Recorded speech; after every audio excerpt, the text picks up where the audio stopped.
चलिए, आप सभी का zenith coaching centre online platform में हार्दिक अभिनंदन है। काफ़ी लंबे समय बाद ये दूसरा पार्ट आप लोगों को मिल रहा है। थोड़ी सी दिक्कतें थी। चलिए, आज से रेगुलर कोशिश किया जाएगा कि आपको वीडियो प्रोवाइड कराया जाए। तो पार्ट 2 हम लोग इसके पिछले वाले वीडियो में पढ़े थे दांत के बारे में, तमाम बातें कि दांत क्या होती हैं, इनका कार्य क्या होता है, ठीक, दंत सूत्र क्या होता है, ये कहाँ स्थित होता है, तमाम बातों पे हम लोगों ने चर्चा किया था। इसके बाद अभी हम लोगों को पढ़ना है जिह्वा के बारे में, ठीक, जीभ के बारे में कि ये जीभ क्या है। तो ये जो जिह्वा होती है यह शरीर की, क्या कह सकते हैं, मुख गुहा की एक मांसल संरचना होती है। मुख गुहा की मांसल संरचना होती है। मांसल संरचना मतलब जो मांसपेशियों की बनी हुई है, जिसका कार्य होता है, ठीक, स्वाद का पता लगाना। जिह्वा का काम क्या होता है? स्वाद का पता लगाना, ठीक। ये तो प्राथमिक कार्य है। एक और इसका काम होता है जिह्वा का, आप लोग जानते हैं क्या काम होता है? देखिए उधर पीछे चिल्ला रही है कि सर जी झगड़ा करना। सही बात है कि जिह्वा का काम क्या है? झगड़ा करना। नहीं जिह्वा रहेगा, जीभ नहीं रहेगा तो झगड़ा बोल पाएंगे हम लोग? नहीं ना बोल पाएंगे। और जब बोल नहीं पाएंगे तो झगड़ा होगा। मान लीजिए किसी को हम लोग जीभ है नहीं है और किसी को गाली भी दे रहे हैं, ठीक, तो समझ पाएगा कि क्या कह रहे हैं? नहीं ना समझ पाएगा, ठीक। तो जिह्वा का काम क्या होता है? पहला काम स्वाद का पता लगाना, और दूसरा काम गाली नहीं देना, बोलना, ठीक। अब देखिए, ये जो जिह्वा होती है ये शरीर की मुख गुहा की एक मांसल संरचना है जो स्वाद का पता लगाती है। अब ये स्वाद का पता कैसे लगाती है? तो इस पे बहुत सारी स्वाद कलिकाएं, अलग अलग तरह की स्वाद कलिकाएं होती हैं, ठीक, जो अलग अलग स्वाद का पता लगाती है, ठीक। जैसे जीभ का जो अग्रभाग है यह मीठा स्वाद का पता लगाता है। उसके बाद ये दोनों किनारे जो होती है नमकीन स्वाद का पता लगाती है। उसके बाद कड़वी स्वाद कलिकाएं होती हैं। पीछे की तरफ तीखी होती हैं, ठीक। सबसे आगे की तरफ मीठी स्वाद कलिकाएं, फिर नमकीन, फिर कड़वी, फिर तीखी। तो ये क्या थी? जिह्वा की संरचना थी। तो हम लोग जिह्वा के बारे में क्या जाने कि जिह्वा एक शरीर की मांसल और लचीली संरचना है, ठीक, जो क्या करती है? स्वाद का जो गतिशील भी कह सकते हैं। देखो जो चारों तरफ हम जीभ को हिला सकते हैं कि नहीं? हिला सकते हैं। तो ये क्या होती है? चलनशील या गतिशील होती है, जिसका काम होता है स्वाद का पता लगाना। इस पे अलग अलग तरह की स्वाद कलिकाएं होती हैं। आगे की तरफ मीठी स्वाद कलिकाएं, फिर नमकीन, फिर कड़वी, फिर तीखी, ठीक। तो ये हम लोग जीभ के बारे में पढ़ें। जीभ के बाद हमको पढ़ना है ग्रास नली के बारे में। किसके बारे में? ये ग्रास नली क्या होती है? इसको ग्रसनी भी कह सकते हैं। ये ग्रास नली क्या है? ग्रास नली, ये जो ग्रास नली होती है यह मुख गुहा और अमाशय को आपस में जोड़ने का कार्य करती है। ग्रास नली का काम क्या होता है? मुख गुहा और अमाशय को आपस में जोड़ना। मुख गुहा और अमाशय को आपस में जोड़ने का काम कौन करती है? ग्रास नली, ठीक। तो ये जो ग्रास नली होती है इसकी लंबाई लगभग 25 सेंटीमीटर होती है, ठीक, जिसका काम क्या है? ठीक। अब देखिए ग्रास नली के बाद हम लोग को पढ़ना है अमाशय के बारे में, क्योंकि हम लोग मुख गुहा पहले ही से पढ़ चुके हैं, ठीक। अब मुख गुहा से भोजन कहाँ आ गया? ग्रास नली में। किसके ग्रास नली में। और ये ग्रास नली का किस इस भोजन को कहाँ पहुँचा दी? अमाशय में। अब अमाशय के बारे में पढ़ना, ठीक। अमाशय मुख गुहा के बाद, ठीक, शुरू होने वाली पाचन की सबसे महत्वपूर्ण अंग, ठीक, पाचन की सबसे महत्वपूर्ण अंग। ये जो अमाशय होती है यह कह सकते हैं कि सर जी जे आकार की। अमाशय की संरचना कैसी होती है? जे आकार की। अमाशय की संरचना जे आकार की। यहाँ कई जगह आपको उल्टा सी भी मिलेगा कि जो अमाशय होता है यह आकार में उल्टा सी होता है। दिख रहा है उल्टा सी, या जो अधिकतर जगह आपको प्रेफरेंस में मिलेगा कि यह जे आकार का होता है। कैसा होता है? जे आकार का, ठीक। अमाशय के सबसे ऊपरी भाग अर्थात जहाँ ग्रास नली आके मिलते हैं उसको हम लोग क्या कहते हैं, जठरागम। क्या कहते हैं, जठरागम। उसके बाद ये जो बीच वाला भाग होता है इसको मध्यांश कहा जाता है। क्या कहा जाता है, मध्यांश। और नीचे वाला जो सबसे नीचे भाग है जहाँ से अमाशय खत्म होती है, ग्रहणी शुरू होती है, उस भाग को हम लोग क्या कहते हैं, जठ निर्गम। क्या कहा जाता है, जठ निर्गम। ठीक। तो ये जो अमाशय है, ठीक, इसमें लगभग 45 ml के करीब हम लोग भोजन को इकट्ठा कर सकते हैं एक बार में। ठीक, इससे अधिक भी हो सकता है। यह एक संकुचनशील का मतलब जो सिकुड़े और फैले, संकुचनशील अंग है। ठीक, इसकी जो मांसपेशियां होती हैं मोटी होती हैं, जिसकी वजह से इनमें संकुचन होता रहता है। ठीक, अमाशय में ये अमाशय वह संरचना है जहाँ सबसे अधिक देर तक भोजन रहता है। अगर पूछा जाए कि शरीर में सबसे अधिक देर तक भोजन कहाँ रहता है, क्या बताएंगे हम, अमाशय में। लगभग 3 से 4 घंटा तक भोजन कहाँ रहता है, अमाशय में। अमाशय में कितने देर तक भोजन रहता है, 3 से 4 घंटा तक। अब देखिए ये जो अमाशय होती है इसकी दीवार मोटी होती है। ठीक, इन दीवारों से एक रस निकलता है जिसको हम लोग जठर रस कहते हैं। क्या कहते हैं, जठर रस। ठीक, ये जो जठर रस होता है ये प्राकृत में अम्लीय होता है। कैसा होता है, ठीक। अब अम्लीय क्यों होता है, क्योंकि इस जठर रस में HCl पाया जाता है। क्या पाया जाता है, HCl का मतलब हाइड्रोक्लोरिक अम्ल। कौन सा अम्ल पाया जाता है, जठर रस में। तो ये जब हाइड्रोक्लोरिक अम्ल कहाँ जाएगा, भोजन में। ठीक, कहाँ से निकला, अमाशय की दीवार से निकला, कहाँ जाएगा, भोजन में। तो भोजन को क्या करेगा, अम्लीय बनाएगा। भोजन को अम्लीय बनाने का कार्य कहाँ होता है, मध्यांश वाले भाग में या अमाशय में कर सकते हैं हम लोग। ठीक, अब ये जो HCl होता है इसका pH मान लगभग 1 से 2 होता है। ठीक, इसका pH मान कितना होता है। अगर देखिए क्वेश्चन एक तरह का और हो सकता है कि सर कि सबसे ज़्यादा भोजन, ठीक, अम्लीय कहाँ होता है, तो मध्यांश में, अमाशय वाले भाग में। क्यों होता है, क्योंकि यहाँ HCl क्या होता है, स्रावित होता है। और जब HCl स्रावित होगा तो वह भोजन को क्या करेगा, अम्लीय बनाएगा। ठीक, तो भोजन को क्या किया गया, अम्लीय बना दिया गया। कहाँ, मध्यांश वाले भाग में। मध्यांश वाले भाग में भोजन को अम्लीय बना दिया गया। किसकी सहायता से, HCl की सहायता से। यह HCl कहाँ निकलता है, जठर रस से निकलता है। ठीक, अब देखिए भोजन को अम्लीय यहाँ बना दिया गया। ठीक, कह सकते हैं भोजन का अम्लीय मतलब जारण। भोजन का जारण कहाँ होता है, तो अमाशय में, अमाशय के मध्यांश वाले भाग में। फिर इसका जारण वगैरह करके इसको जठ निर्गम द्वारा कहाँ पहुँचा दिया जाता है, ग्रहणी में। कहाँ, ग्रहणी में। ठीक, यह जो ग्रहणी होती है C आकार की संरचना दिख रही है, इसमें एक ग्रंथि लगी होती है जिसको हम लोग अग्नाशय कहते हैं। क्या कहते हैं, यह ग्रहणी में लगी हुई संरचना है जो पत्ती के आकार की होती है। पत्ती माने, पत्ती 3 तरह का, एक पत्ती ब्लेड, एक पत्ती लेफ, एक पत्ती हस्बैंड।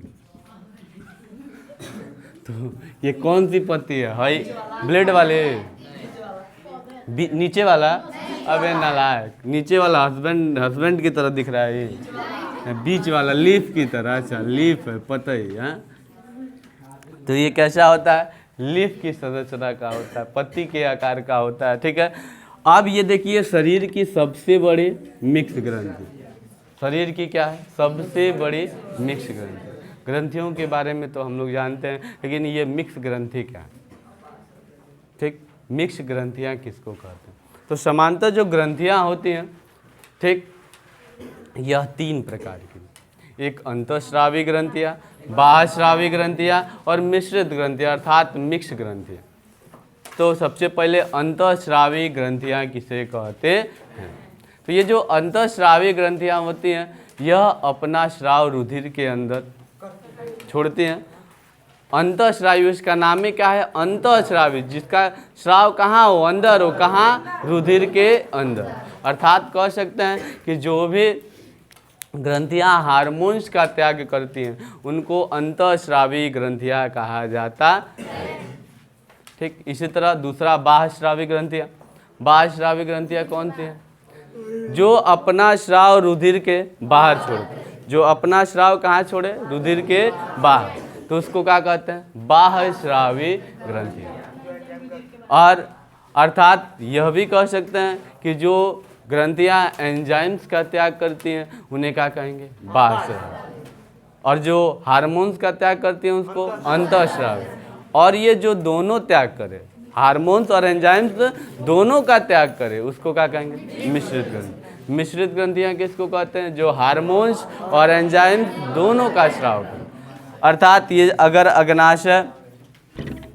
अगर अग्नाशय मिक्स ग्रंथि है, इसका मतलब हुआ कि इसमें से एंजाइम्स और हार्मोन्स दोनों निकलते हैं। एंजाइम और हार्मोन्स क्या होते हैं? दोनों निकलते हैं अग्नाशय से। ठीक, तो अब रहा क्वेश्चन कि सर जी इसमें कौन कौन से हार्मोन्स निकलते हैं? तो यहाँ 2 हार्मोन्स निकलते हैं। पहला इंसुलिन, दूसरा ग्लूकोगान। देखिए हार्मोन्स कितने? 2, इंसुलिन और ग्लूकोगान।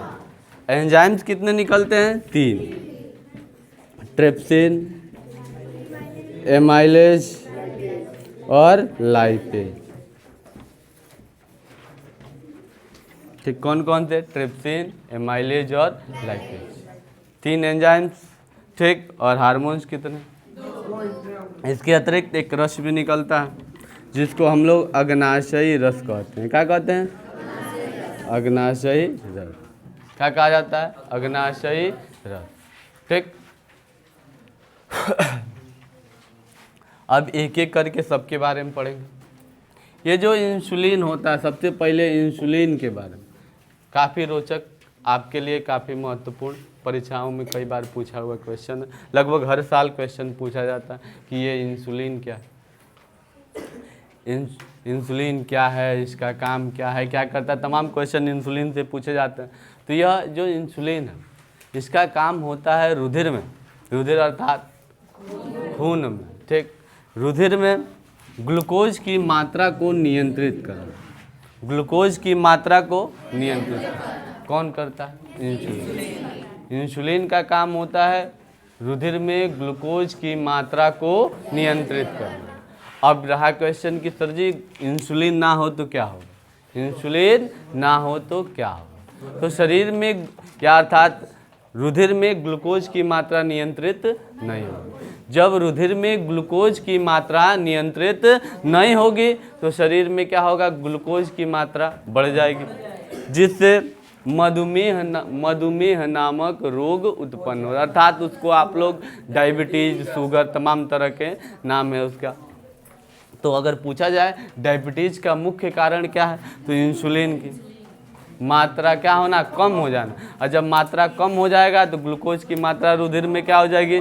और ग्लूकोज पता ही है एक तरह का शर्करा है। जब चीनी शर्करा बढ़ जाएगी खून में तो वो कंडीशन क्या कहलाती है? मधुमेह। क्या कहलाती है? तो क्वेश्चन कई तरह से, कई बार आपसे पूछा हुआ है कई तरीकों से कि मधुमेह का कारण क्या है, तो इंसुलिन की कमी। अब मधुमेह कई तरह के होते हैं, लेकिन अभी हम लोग जो मधुमेह पढ़ रहे हैं कौन सा मधुमेह? कौन सा मधुमेह? Diabetes mellitus. कौन सा? डायबिटीज मेलाइटस के बारे में इनपीडस वगैरह कई सारे हैं, तो अभी उसको हम लोग चर्चा करेंगे। लेकिन अभी यहाँ पे हम लोग डायबिटीज मेलाइटस के बारे में पढ़ रहे हैं कि क्या होता है जब ग्लूकोज की मात्रा रुधिर में बढ़ जाती है तो वह कंडीशन मधुमेह कहलाती है। उसका मुख्य कारण क्या है? इंसुलिन। तो ये पहला हार्मोन्स था। दूसरा ग्लूकोगान। ग्लूकोगान क्या करता है? इंसुलिन नियंत्रित करता है, बताता है किसको? ग्लूकोगान को, कि क्या हो गया, खून में ग्लूकोज की मात्रा घट गई है या बढ़ गई है। तो यह ग्लूकोगान क्या करता है? अगर खून में ग्लूकोज की मात्रा बदली है, बढ़ गई है, तो उस ग्लूकोज को ग्लाइकोजन में बदल देता है। ग्लूकोज को ग्लाइकोजन में, ग्लूकोज को ग्लाइकोजन में बदलने का कार्य किसका होता है? ग्लूकोगान का। ठीक, तो ये ग्लूकोगान क्या करता है? ग्लूकोज को ग्लाइकोजन में बदल देता है। अब इसके बाद आपको एंजाइम्स के बारे में, ये जो ट्रिप्सिन होता है इसका कार्य क्या होता है? प्रोटीन का पाचन करना। ये प्रोटीन के पाचन में सहायक होता है। ठीक। लाइपेज क्या करता है? वसा का पार्ट, ठीक। और ये एमाइलेज कार्बोहाइड्रेट वगैरह और भोजन के उपापचय में सहायक होता है, ठीक। तो ये क्या पढ़े हम लोग? इंसुलिन से निकलने वाले हार्मोन्स और एंजाइम्स के बारे में। ये अभी एक रस निकलता है अग्नाशयी रस, ठीक, जो भोजन को अम्लीय बनाने का कार्य करता है। वहीं एक और ग्रंथि होती है जिसको हम लोग क्या कहते हैं? यकृत ग्रंथि। क्या? यकृत क्या है? शरीर की सबसे बड़ी ग्रंथि। शरीर की अगर पूछा जाए क्वेश्चन कि शरीर की सबसे बड़ी ग्रंथि कौन है, क्या बताएंगे? यकृत क्या है? शरीर की सबसे बड़ी ग्रंथि। और सबसे बड़ी मिक्स ग्रंथि अग्नाशय। सबसे बड़ी ग्रंथि यकृत। अब इस यकृत का तो बहुत बड़ा रोल है हमारे जीवन में, लेकिन अभी हम लोगों को पाचन में इसका रोल पढ़ना है कि इसका पाचन में क्या रोल है। तो पाचन में यह एक रस बनाता है जिसको पीत रस कहते हैं। क्या कहते हैं? याद रखेंगे, काफ़ी कन्फ्यूजन वाला टॉपिक है कि पीत रस को लेके काफ़ी कन्फ्यूजन रहता है कि पीत रस, यह जो पीत रस होता है बनता कहाँ है? यकृत में। पित्ताशय में बनता नहीं, पित्ताशय में केवल इकट्ठा होता है। बनता कहाँ है? यकृत में। याद रखेंगे, पीत रस का निर्माण कहाँ होता है? यकृत में। इकट्ठा कहाँ किया जाता है? पित्ताशय में। इकट्ठा कहाँ होता है? पित्ताशय में। और पीत नली के द्वारा ग्रहणी में भेज दिया जाता है, ठीक। पीत नली के द्वारा कहाँ आ जाता है? ग्रहणी वाले भाग में। निर्माण कहाँ होगा? इकट्ठा कहाँ होगा? पीत नली के द्वारा कहाँ आएगा? अब यह जो पित्ताशय होता है, ठीक, यह प्राकृत में कैसा होता है? क्षारीय होता है। यह हल्के पीले रंग का एक स्राव होता है जो भोजन को क्षारीय बनाने में कार्य करता है, ठीक। भोजन को क्या करता है? क्षारीय। थोड़ी सी कुछ बातें हैं यहाँ पे कि कभी कभी ऐसा होता है, यह अग्नाशयी रस की मात्रा क्या होती है? ग्रहणी में बढ़ जाती है। अग्नाशय रस की क्या होगी? मात्रा बढ़ जाएगी। और ये पीत रस की मात्रा क्या होगी? कम होगी, ठीक। तो अग्नाशय रस की मात्रा बढ़ गई मतलब अम्लीयता क्या हो गई? बढ़ गई। तो जब अमाशय में अम्लीयता बढ़ जाती है तब क्या होती है? एक कंडीशन आप लोग जानते हैं, एसिडिटी। क्या जानते हैं? एसिडिटी की कंडीशन में क्या होता है कि अग्नाशयी रस की मात्रा क्या हो जाती है? बढ़ जाती है। कहाँ? अमाशय में। तो एसिडिटी में क्या होगा कि अग्नाशयी रस की मात्रा बढ़ जाएगी, अर्थात अम्लीयता क्या हो जाती है? बढ़ जाती है। तो एसिडिटी में काफ़ी तेज दर्द होने लगता है पेट में, हाँ, गैस बन जाता है, जलन होने लगता है, ठीक। तो क्या होगा? इसके लिए क्या करना पड़ेगा? एसिडिटी हुई है मतलब अम्लीयता बढ़ गई है, क्षार की मात्रा कम है, हमको क्षारीय पदार्थ इनो वगैरह जो भी है क्षारीय, उसको क्या करना चाहिए? रोगी को पिला देना चाहिए, ठीक। तो अम्लीयता क्या हो जाएगी? ख़त्म हो जाएगी। क्षार आएगा, क्या करेगा? उसको न्यूट्रल, अम्ल को न्यूट्रल कर देगा और फिर आदमी टनाटन।